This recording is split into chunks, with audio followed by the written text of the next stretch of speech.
Hello guys, magluluto pala ako ngayon ng tanghalian ng aking madam guys. So ito yung rice, saka spent at saka ano ito siya guys, parang patani.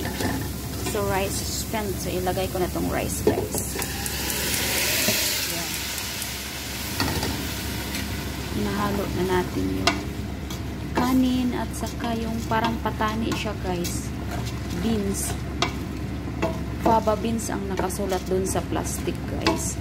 So ang isabaw ko dito guys ay naglaga ako ng karni. So itong sabaw ng karni ay ilalagay ko dito sa kanin na may beans at saka spent. So ayan siya guys. So ayan, kanin na may beans. So, lalagyan ko ito ng tubig, guys. Ayan. Tubig. Tapos, salain natin dyan, guys.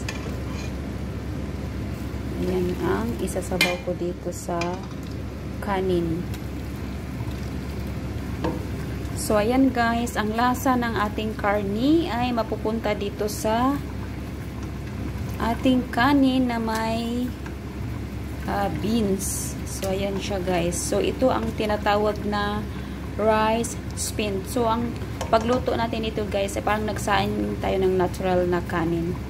So, ayan guys. So, ayan siya guys. So, antayin ko lang na magtuyo tong tubig niya siya guys. So, ayan ang aking rice spent. Kanin na may parang patani siya guys. So, ayan guys. So, ito na yun siya guys. Ang aking rice beans.